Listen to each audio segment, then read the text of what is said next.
नमस्कार। श्रीमती मोहरी देवी तापड़िया कन्या महाविद्यालय जसवंतगढ़ के इस यूट्यूब चैनल पर मैं प्रवक्ता हनुमान मल शर्मा आप सभी का हार्दिक स्वागत अभिनंदन करता हूं।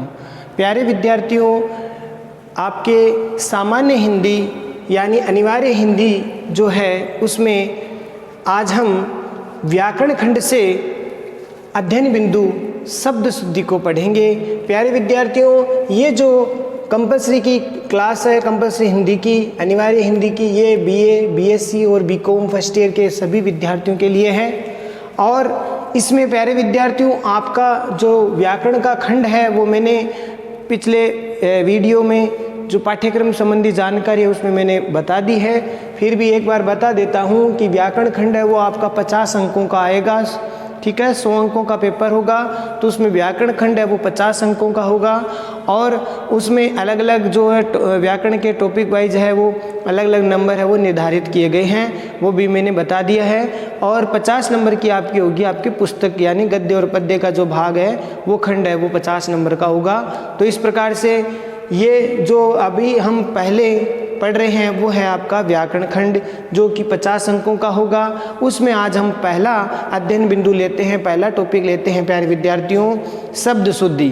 तो नाम से ही पता है शब्द की शुद्धि करना, यानी अशुद्ध दिए भी आएंगे शब्द परीक्षा में, पेपर में आपको लिखना है शुद्ध करके। ठीक है, और ये कोई नई चीज़ नहीं है, इससे आप अच्छी भली भांति आप परिचित हो। ठीक है, ये आप कक्षा तीसरी चौथी से लगा करके आप 10वीं 12वीं तक ये चीज़ें आती है और ये कोई ज़्यादा इसमें कठिन वाली बात नहीं है। लेकिन कई बार थोड़ा सा जो है इसमें कंफ्यूज हम हो जाते हैं, भ्रमित हो जाते हैं, तो मात्रा की गलती है वो हम कर देते हैं। ठीक है, तो इस कारण से वो जो है शुद्ध आप नहीं कर पाते। तो शब्द शुद्धि बहुत महत्वपूर्ण है हिंदी में, जो है किसी भी भाषा में जो है शब्द की शुद्धि बहुत अधिक महत्वपूर्ण है। तो पहले थोड़ी सी इसकी जानकारी हम ले लेते हैं प्यारे विद्यार्थियों व्याकरण खंड में। अब पहला इसमें महत्वपूर्ण जो बात है शब्द शुद्धि की वो देखिए, भाषा की योग्यता के लिए शुद्ध उच्चारण करना, शुद्ध लिखना और शुद्ध शब्द प्रयोग करना नितांत आवश्यक है। प्यारे विद्यार्थियों, कोई भी भाषा है, चाहे वो अंग्रेजी हो, हिंदी हो या अन्य और भी कोई भाषा हो, क्योंकि हर भाषा का अपना व्याकरण होता है। तो अब इसमें आपको शुद्ध जो भाषा यानी भाषा की योग्यता प्राप्त करने के लिए हमें क्या चाहिए, हमें उस भाषा का शुद्ध उच्चारण करना होना चाहिए, शुद्ध लिखना आना चाहिए, शुद्ध शब्दों का प्रयोग उसमें नितांत आवश्यक है, यानी बहुत अधिक आवश्यकता है। तो सबसे महत्वपूर्ण बात होगी आप शब्द का उच्चारण शुद्ध करिए, शुद्ध लिखना आना चाहिए, शुद्ध शब्द का प्रयोग करना चाहिए। तो ये हो गई महत्वपूर्ण बात। दूसरी बात देखिए प्यारे विद्यार्थियों कि शुद्ध लेखन 2 प्रकार से होता है, यानी आप भाषा में कोई भी शुद्ध लेखन अगर करेंगे, शुद्धता की जांच हम करेंगे, परख क्या है उसकी, वो ये है 2 तरीके से हैं। वो है शब्द संबंधी शुद्ध लेखन, शब्द संबंधी शुद्ध लेखन और वाक्य संबंधी शुद्ध लेखन। तो 2 प्रकार से हम शब्द की शुद्धि होती है, शब्द संबंधी और वाक्य संबंधी, यानी वाक्य में त्रुटि हो जाए या फिर शब्द में कोई त्रुटि हो जाए तो वो शुद्ध लेखन उसको किस प्रकार से हमें करना है। तो इस प्रकार से 2 तरीके से हो गई है शुद्ध लेखन, यानी शुद्ध लेखन में लिखना। तीसरी महत्वपूर्ण बात है प्यारे विद्यार्थियों, भाषा में वर्तनी का अत्यधिक महत्व है। वर्तनी है जो है बहुत ही अधिक महत्वपूर्ण भाग रहती है, वर्तनी आपकी शुद्ध होनी चाहिए। वर्तनी या व्याकरण की दृष्टि से भाषा में कई प्रकार की अशुद्धियाँ हो सकती है। वर्तनी की दृष्टि से या फिर व्याकरण की दृष्टि से कोई भी भाषा है उस भाषा में अशुद्धियाँ हो सकती है। तो हम यहाँ पर हिंदी की बात कर रहे हैं, तो हिंदी भाषा में वर्तनी की दृष्टि से या फिर व्याकरण की दृष्टि से भाषा में कई प्रकार की क्या हो सकती है, अशुद्धियाँ हो जाती है। ठीक है, शुद्धता उसमें नहीं रहती तो अशुद्धियाँ हो जाती है। अब महत्वपूर्ण बात यह है, तीसरी चौथी बात यह है कि सामान्य प्रयोग की दृष्टि से प्यारे विद्यार्थियों, सामान्य प्रयोग की दृष्टि से, उपसर्ग की दृष्टि से, प्रत्यय और समास के प्रयोग से शब्द लेखन में अशुद्धि रह जाती है। ठीक है, तो ये अशुद्धियों के कारण है, प्रयोग करने की दृष्टि से, उपसर्ग की दृष्टि से अशुद्धि हो जाती है, प्रत्यय की दृष्टि से, समास की दृष्टि से जो है शब्द लेखन में अशुद्धि रह जाती है। तो हमें उसको शुद्ध करना जो है पड़ेगा, इसमें ये बात इसमें बताई है। फिर अगली देखिए, अगला बिंदु देखिए, इसमें लिखा है कि उच्चारण की न्यूनता यानी कमी, उच्चारण की न्यूनता, कमी या फिर विकृति के कारण उसके में विकृति, उसका स्वरूप बिगड़ जाता है, विकृत हो जाता है, उससे भी प्रायः अशुद्ध शब्द प्रयुक्त हो जाते हैं। उससे भी क्या हो जाता है, कई बार है ना, उन दो दृष्टियों से, यानी कोई उच्चारण की, अब हम कई बार है, हम जो है बोलने की दृष्टि से, उच्चारण करने की दृष्टि से हम जो है उसमें अशुद्धि कर देते हैं। जैसे एक शब्द है और, अब और शब्द उच्चारण होता है और, लेकिन हम प्रायः और शब्द करके इतिश्री कर लेते हैं, ठीक है। तो हम बोलने में काफ़ी शब्द है वो अशुद्ध है, वो बोल देते हैं, उसमें मात्रा का जो उच्चारण स्वर होता है वो हम ठीक प्रकार से नहीं कर पाते हैं। अब और शब्द तो उच्चारण होता है और राम और श्याम बाजार जा रहे थे, लेकिन हम क्या बोलते हैं, बोलने की दृष्टि से, उच्चारण की दृष्टि से कई बार हम बोल देते हैं राम और श्याम। तो इस प्रकार से ये शब्द है अशुद्ध, उच्चारण की दृष्टि से उसमें कमी आ जाती है, या फिर उस और किसी भी प्रकार से विकृति उसमें आ जाती है, तो अशुद्ध शब्द प्रयुक्त हो जाते हैं उच्चारण की दृष्टि से। अगर बोलने में अगर आप उच्चारण अगर गलत करते हो तो फिर लिखा भी गलत जाएगा। ये क्या कहना चाहते हैं, अगर आप बोलना अशुद्ध आ गया, आपको अशुद्ध आपने बोलना शुरू कर दिया, उच्चारण अगर आप अशुद्ध लिखते हो तो फिर मात्रा भी उसी प्रकार की आएगी। एक मात्रा मान लीजिए छोटी की या बड़ी की ई की मात्रा है, छोटा ऊ की मात्रा है, अगर उच्चारण की दृष्टि से अगर उसको बड़े ऊ को छोटे ऊ की तरह उच्चारित करेंगे या फिर औ को औ की तरह उच्चारित करेंगे तो फिर सहज ये प्रभाव उसका क्या पड़ेगा, उच्चारण अशुद्ध है तो फिर लेखन भी अशुद्ध हो जाता है। तो उच्चारण पर बहुत ज़्यादा ध्यान देने की आवश्यकता है, ये बात इसमें बताई है। फिर अशुद्धि संशोधन के कई प्रकार हैं, यानी अशुद्धियों को कई प्रकार से संशोधित कर सकते हैं, या यूँ समझ लीजिए कि अशुद्धियाँ इतने प्रकार से होती है। शब्दगत अशुद्धि, शब्दों के द्वारा, तो उस अशुद्धि से शब्दगत जो है अशुद्धि का संशोधन होता है। उपसर्ग में कोई त्रुटि आ जाए, उपसर्ग के द्वारा त्रुटि करके कोई शब्द अशुद्ध लिख दिया जाए तो उपसर्ग संबंधी। फिर प्रत्यय संबंधी, उपसर्ग और प्रत्यय आप जानते हैं, उपसर्ग जो है शब्दों के पहले जुड़ जाते हैं और उसमें कोई बदलाव कर देता है या फिर विशेषता उत्पन्न कर देते हैं, वो उपसर्ग होता है। प्रत्यय है वो शब्दों के पीछे जुड़ते हैं और उनमें बदलाव आ जाता है, परिवर्तन आ जाता है या फिर उसमें विशेषता उत्पन्न हो जाती है, तो वो प्रत्यय हो गया। तो उपसर्ग प्रत्यय। संधि संबंधी अशुद्धियाँ हो, संधि करने में अशुद्धि हो जाती है, समास संबंधी अशुद्धि हो जाती है, कारक संबंधी जो है अशुद्धियाँ हो जाती है, ठीक है ना, कि अब कर्ता ने कर्म को कर्ण से संप्रदान के लिए, ये जो कारक हैं ये कारक संबंधी। क्रिया संबंधी अशुद्धि हो जाती है, सकर्मक अकर्मक क्रिया में और भी उनकी क्रिया के जो अलग भाग हैं उनमें कोई अशुद्धि हो जाती है। लिंग संबंधी अशुद्धि हो जाती है, पुल्लिंग है कि स्त्रीलिंग है, ठीक है, तो उसके अनुसार है प्रयोग वो करना पड़ेगा शब्दों को। वचन संबंधी अशुद्धि है, एक वचन है बहुवचन है, उसके अनुसार फिर ये जो इस प्रकार से अशुद्धि का संशोधन है वो कर सकते हैं। बस ये जो अशुद्धियाँ हैं इतने तरीकों से जो शब्द है वो अशुद्ध लिखे जाते हैं, इस कारण से शुद्धि आ जाती है, तो वो उसको हम सुधार करने के लिए हम शब्दगत सुधार करते हैं, यानी शब्दगत अशुद्धि संशोधन, उपसर्ग संबंधी अशुद्धि संशोधन, प्रत्यय संबंधी, संधि संबंधी, समास संबंधी, कारक, क्रिया, लिंग और वचन संबंधी। तो ठीक है प्यारे विद्यार्थियों, ये तो थोड़ी जानकारी थी आपकी शब्द शुद्धि से संदर्भ में, लेकिन परीक्षा में जो आएगा वो प्यारे विद्यार्थियों ये चीज़ नहीं आएगी। परीक्षा में क्या चीज़ आएगी वो बता रहा हूँ, ये तो जानकारी के लिए कि शब्द शुद्धि आखिर है क्या, किस प्रकार से शुद्धि हो जाती है, तो शब्द शुद्धि कैसे करें, इसके बारे में जानकारी है। परीक्षा में आपको मुख्य रूप से शब्द दिए हुए आएंगे 5 या 10। एक पेपर में आपका जो पेपर होगा उसमें 5 या 10 अशुद्ध शब्द दिए हुए आएंगे। अगर आधे आधे नंबर का आएंगे तो 10, क्योंकि ये जो टॉपिक है आपका अध्ययन बिंदु कितने अंकों का होगा, 5 नंबरों का, ठीक है। 50 में से 5 किसके गए, शब्द शुद्धि के हैं।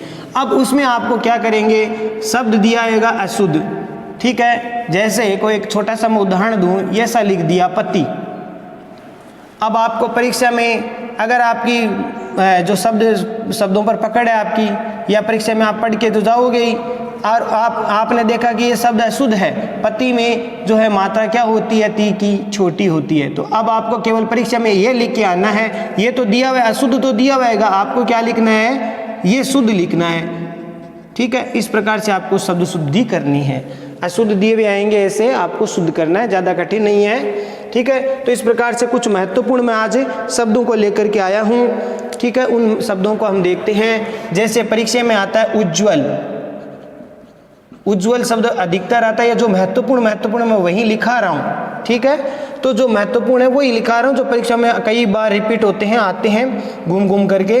तो उज्ज्वल शब्द, प्यारे विद्यार्थियों आप सब जानते हो उज्ज्वल शब्द में क्या होता है, दोनों जगह क्या होते हैं, आधे होते हैं। शुद्ध क्या है, अधिकतर प्राय कई बार हम जल्दी में यही जो है सभा में आ गया है, या लिखने में हमारे जो है बोलने के कारण से भी, उच्चारण करने के ढंग से भी हमने ये शब्द लिखना शुरू कर देते हैं। तो कई अधिकतर है हम ये शब्द सही मान लेते हैं, जबकि शब्द शुद्ध क्या होता है, उज्ज्वल में दोनों ही जय क्या होते हैं, आधे होते हैं। तो ये है शुद्ध।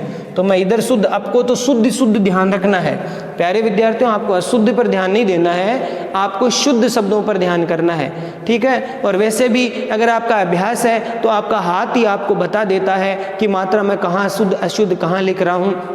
ये आप इतने वर्षों से आपने हिंदी का अध्ययन किया है, हिंदी विषय को पढ़ा है, कंपलसरी हिंदी को, तो इस प्रकार से आपको ये अभ्यास करने से आपने जो होमवर्क किया है आप इतनी कक्षाओं में, तो आपका अभ्यास है, अगर शुद्ध है, अच्छा है, तो आपके हाथ ही आपको जो है आपका मार्गदर्शन कर देगा कि हाँ यहाँ पर अशुद्धि मात्राओं की हो रही है। तो उज्ज्वल शब्द ये शुद्ध है। तो ये परीक्षा में काफ़ी बार आता है। कुछ एक उदाहरण लेंगे हम, ठीक है प्यारे विद्यार्थियों। अब इसके साथ साथ जैसे ईर्ष्या शब्द आती है, ईर्ष्या परीक्षा में ऐसा दिया हुआ आएगा, आपको कैसे लिखना है, शुद्ध। शुद्ध क्या होगा, ईर्ष्या, ठीक है। ई पर भी बड़ी ई और या के ऊपर रे, ठीक है। इस रे को किससे पढ़ेंगे, इससे ईर्ष्या। इस ये ऊपर वाला क्या है, रे आधा है, ठीक है, हलंतर है। तो इस रे को हम कहाँ से पढ़ेंगे, ईर्ष्या, ईर्ष्या, ठीक है। ये शुद्ध है, ये ध्यान रखना। अब अपने को दिमाग में क्या बिठाना है, शुद्ध वाले बिठाने हैं, अशुद्ध की तरफ ध्यान नहीं देना है। परीक्षा में आपके ये इस तरह के आएंगे, आपको ये लिखना है, ठीक है। शायद आपको समझ में आ रहा है। और ये काफ़ी बार परीक्षा में आ चुके हैं। अधीन शब्द है, अधीन शब्द में प्यारे विद्यार्थियों अधीन शब्द नहीं होता, अधीन शब्द होता है, किसी के अधीन है, ठीक। अधीन शब्द ही शुद्ध होता है, अधीन शब्द अशुद्ध होता है, ध्यान रखना, ये अशुद्ध है, ठीक है। इसी प्रकार से अशुद्ध क्या दिया हुआ जाता है, एक शब्द आता है वयस्क, वयस्क दिया हुआ आएगा, उसको आपको शुद्ध लिखना है। वयस्क दिया हुआ आएगा, इसको हम शुद्ध कैसे लिखेंगे, वैशक। शुद्ध कैसे लिखेंगे, वयस्क।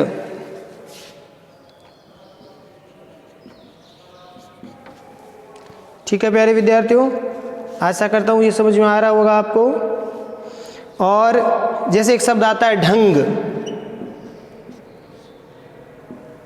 तो ढंग शब्द में यहाँ नीचे बिंदी लगा दी, ऊपर भी बिंदी है, तो ये जो शब्द है इसको शुद्ध कैसे लिखेंगे, ऐसे। कैसे लिखेंगे, ये से, क्योंकि यहाँ रखना ढ से, जहाँ से शुरुआत होती है, ढ अक्सर पहले शुरुआत में होता तो उसके नीचे बिंदी नहीं लगती है, ढंग, ठीक है, ये ध्यान रखना। ये बीच में आता है तब ये जोर देने के लिए शब्द है वो काम है। जैसे आप शब्द आता है रतन गढ़, सुजान गढ़, तब यहाँ नीचे बिंदी आती है, ठीक है। जहाँ से ढ से कोई भी अक्षर प्रारंभ होता है तो वहाँ पर बिंदी नहीं आती, ये ध्यान रखना। ये शब्द शुद्ध है। इसी प्रकार के कुछ उदाहरण मैं और देख रहा हूँ, ये सब आए हुए हैं, रिपीट किए हुए हैं, बहुत महत्वपूर्ण है। ऐश्वर्य शब्द होता है, ऐश्वर्य को कैसे लिखते हैं, ये शब्द अशुद्ध है, शुद्ध क्या होगा, ऐश्वर्य, ये शब्द शुद्ध है। फिर इसी प्रकार से कुछ शब्द को उदाहरण और ले रहे हम। एक शब्द आता है मंत्रिमंडल, ठीक है, मंत्रिमंडल शब्द है,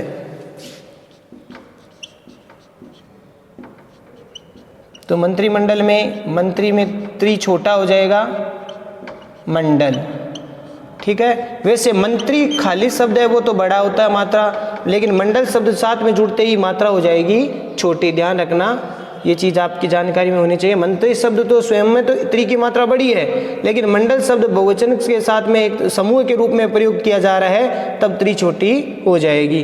तो ये आपको क्या लिखना है, शुद्ध लिखना, मंत्रिमंडल। इसी प्रकार से एक शब्द आता है निरोग, जो रोग रहित है। अब ये शब्द काफ़ी बार हम लिखते हैं अशुद्ध, यही लिखते हैं, जबकि ये शब्द क्या है, गलत है, अशुद्ध है। शुद्ध क्या है, नी होता है बड़ा, ठीक है, निरोग, रोग रहित है जो। इस प्रकार से ये मात्रा, ये आपको दिमाग में सेट करनी है। अगर आपके दिमाग में ये है मन मस्तिष्क में अभी तक, तो इसको आप क्या कर दीजिए, इसको हटा दीजिए, मिटा दीजिए, डिलीट कर दीजिए। इसको शुद्ध शब्द को ही आप सेव कर लीजिए इसको, ठीक है, इसको अपनाइए आप।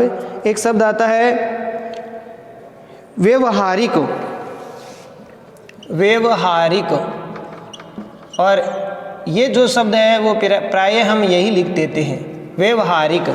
शुद्ध क्या होता है, व्यावहारिक, व्यावहारिक शब्द शुद्ध होता है प्यारे विद्यार्थियों, ध्यान रखना ये शब्द सही है। इसी प्रकार से शब्द है पौरुष। पौरुष शब्द में जो है या तो मात्रा की गलती कर देते हैं या फिर इसको बड़ा कर देते हैं, जबकि शुद्ध क्या होगा, पौरुष। क्या होगा, पौरुष। रू की मात्रा क्या होती है, छोटी। अधिकतर कई विद्यार्थियों को यह भी नहीं पता रू छोटा कौन सा होता है, बड़ा कौन सा होता है।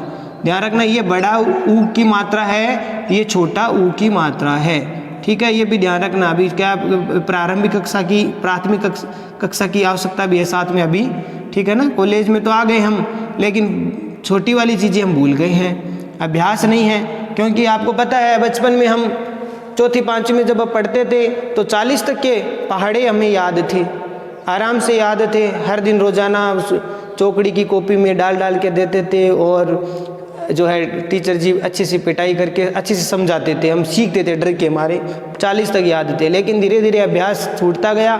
छठी, सातवीं, आठवीं, 9वीं, 10वीं तक अब कितने का आते हैं, अब हमें मुश्किल से 20 तक भी पहाड़े नहीं आते, क्योंकि अभ्यास छूट गया। छोटी चीज़ों का हम अभ्यास छोड़ देते हैं। इस कारण से ये अशुद्धियाँ हम अब आज के समय की जो कई बार प्रतियोगी परीक्षा आती है तो उसमें ये चीज़ें अशुद्धि कर देते हम। तो रू की मात्रा ये बड़ी है, ये छोटी है। तो रू पौरुष में रू छोटा होता है, ध्यान रखना। रुपया में रू छोटा होता है, गुरुजी में रू छोटा होता है, ध्यान रखना, ये रू छोटा होता है। गुरुजी है, रुपया है, पौरुष है, ये शब्द में रू हमेशा छोटा होता है, ध्यान रखना। आगे एक शब्द आता है प्यारे विद्यार्थियों, जो कि शब्द है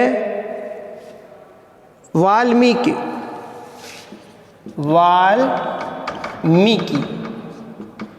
तो वाल्मीकि शब्द है वो शुद्ध क्या होगा प्यारे विद्यार्थियों, वाल्मीकि शब्द शुद्ध क्या होगा, वाल्मीकि।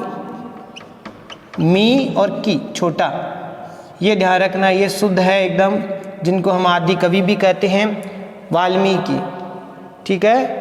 क्योंकि वाल्मीकि शब्द है वो जो है ये इतना, इन्होंने इतने अधिक इन ऋषियों ने पहले ये कहते हैं कि रत्नाकर नाम के डाकू थे, बाद में जो है नारद ऋषि के कारण या सप्त ऋषियों के प्रभाव से इनके अंदर भक्ति भाव जागृत हो गए, और भक्ति भाव जागृत होने का इन्हें घोर तपस्या की, जो है अपने प्रभु की भक्ति की। तो इस कारण से उनके शरीर पर है वो धूल मिट्टी जम गई, काफ़ी वर्षों तक करते रहे, और इस कारण से उनमें धूल मिट्टी जमने से जो है चींटियों ने बिल बना लिया, बाम्बी बना ली। तो इस कारण से इनका नाम पड़ गया वाल्मीकि, ठीक है। संस्कृत में ये वाल्मीकि शब्द, वाल्मीकि जो शब्द है ये चींटियों के बिल के लिए काम में आता है। अब देखिए ये शब्द शुद्ध है, ये परीक्षा में काफ़ी बार आता है, ध्यान रखना, बहुत मोस्ट है, महत्वपूर्ण है ये वाल्मीकि। और इसके साथ प्यारे विद्यार्थियों को शब्द और भी है, पत्नी शब्द है। पत्नी शब्द में ये छोटी ती नहीं होती, पत्नी शब्द में नी बड़ी होती, ध्यान रखना, ठीक है। एक थोड़ा सा हंसी मजाक के रूप में बताऊं कि पत्नी तो हमेशा बड़ी ही होती है, श्रीमती बड़ी ही होती है, पति छोटा होता है। यानी छोटा कैसे होता है, मात्रा की दृष्टि से, थोड़ा सा हास प्रयास की दृष्टि से बता रहा हूँ, मनोरंजन की दृष्टि से, ताकि समझ में आ जाए। पत्नी में नी बड़ी होती है, श्रीमती में ती बड़ी होती है, पति छोटा यानी मात्रा छोटी होती है, ध्यान रखना। और इसके साथ प्यारे विद्यार्थियों इसमें अद्वितीय शब्द आता है। अद्वितीय शब्द में शब्द शुद्ध क्या है, अद्वितीय, जिसके समान दूसरा नहीं हो, अद्वितीय है, ठीक है। ये भी काफ़ी बार आता है। एक शब्द आता है अनुग्रहित, ये आप प्रार्थना पत्रों में काम में लेते ही हैं, अनुग्रहित। तो अनुग्रहित में अनुगृहित, अनुगृहित, ये शब्द री ऋषि की मात्रा यहाँ पर लगेगी, ही की मात्रा बड़ी आएगी, ध्यान रखना। तो इस प्रकार से ये काफ़ी बार प्रश्न पूछा गया। ये एक आता है सहस्त्र, सहस्त्र शब्द आता है तो इसको उच्चारण हम सहस्त्र ही करते हैं, जबकि ये शुद्ध नहीं है, अशुद्ध है, सहस्त्र होता है। सहस्त्र, ये श्र के अंदर ये र, सहस्त्र माने हजार। सहस्त्र का क्या अर्थ होता है प्यारे विद्यार्थियों? हजार। तो इस प्रकार से ये कई शब्द हैं। एक आता है आपके परीक्षा। परीक्षा शब्द है वो हमेशा परीक्षा क्या होती है? यह शुद्ध है, ठीक है। शुद्ध क्या होगा? परीक्षा। परीक्षा हमेशा बड़ी होती है, तो री की मात्रा बड़ी, परीक्षा। एक आता है रचयिता। रचयिता शुद्ध क्या है? ये गलत है, इधर मैं गलत लिख रहा हूँ, इधर शुद्ध कर लिख रहा हूँ। रचयिता, रचना करने वाला, रचयिता, ठीक है, रचयिता। ये भी काफ़ी बार आया हुआ है। रामचरित्र मानस, रामचरित्र मानस, रामचरित्र मानस, ये शब्द अशुद्ध है। रामचरित होता है, रामचरित मानस, ठीक है। तो चरित्र का मतलब कथा वर्णन, उससे संबंधित, राम से संबंधित कथा का वर्णन किया गया है। इस प्रकार से ये रामचरित मानस होता है शब्द शुद्ध। एक शब्द आता है जो है ऐतिहासिक। ऐतिहासिक शब्द में प्यारे विद्यार्थियों शुद्ध है वो ऐतिहासिक होता है।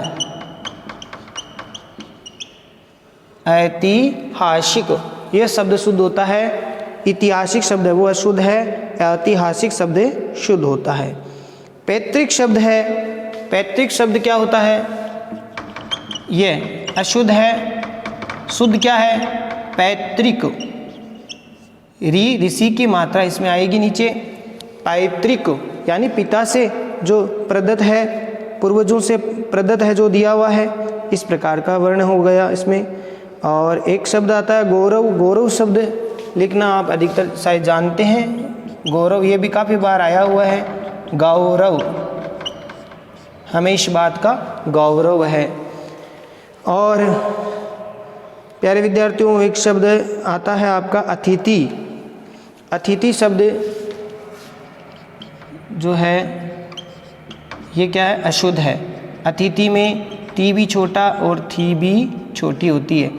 तिथि, तिथि अतिथि यानी जिसकी तिथि ध्यान में नहीं हो, जिसकी आने की सूचना नहीं हो, वो अतिथि होता है, मेहमान होता है, ठीक है।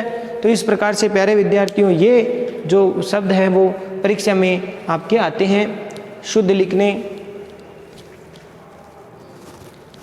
तो कुछ शब्दों को आज हम ले रहे हैं प्यारे विद्यार्थियों, और ज़्यादा शब्दों को अब लेंगे तो वीडियो काफ़ी लंबी हो जाएगी। तो आगे हैं एक वीडियो में और बनाऊंगा इसी संदर्भ में, ठीक है। कुछ और शब्द जो महत्वपूर्ण है परीक्षा की दृष्टि से उनको मैं लिख दूंगा। तो आप कम से कम वो शब्द तो ज़रूर आपके ध्यान में होने चाहिए, और बाकी आपके अभ्यास पर निर्भर करते हैं। आसानी से आप ये 5 अंक लेंगे परीक्षा में, आप किसी की भी गलती नहीं होगी, क्योंकि ये जो है आपके अभ्यास पर पूर्व का अभ्यास है इसमें साथ में, और फिर आप थोड़ा पढ़ेंगे भी।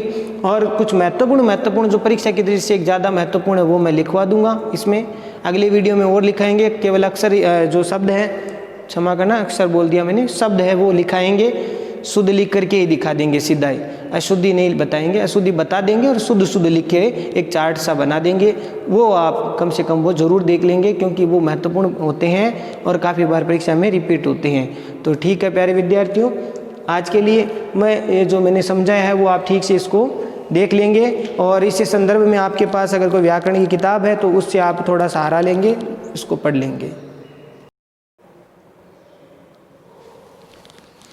तो प्यारे विद्यार्थियों आज के लिए बस इतना ही। अगले वीडियो में फिर हाजिर होंगे BA, BSc, BCom first year के विद्यार्थियों के लिए हिंदी व्याकरण की कक्षा, यानी अनिवार्य हिंदी की कक्षा। इसमें व्याकरण का जो अध्ययन बिंदु है उसको लेंगे पहले हम, ठीक है प्यारे विद्यार्थियों। तो ये जो चीज़ें मैंने समझाई है वो आप इनको ठीक से पढ़ना, नोट्स बनाना इसके, और बाकी इसमें कोई ज़्यादा इसमें घबराने की आवश्यकता नहीं, आसानी से आप नंबर 5 ये हासिल कर सकेंगे, ठीक है। ऐसा मेरा विश्वास है, कोई भी गलत नहीं करेंगे।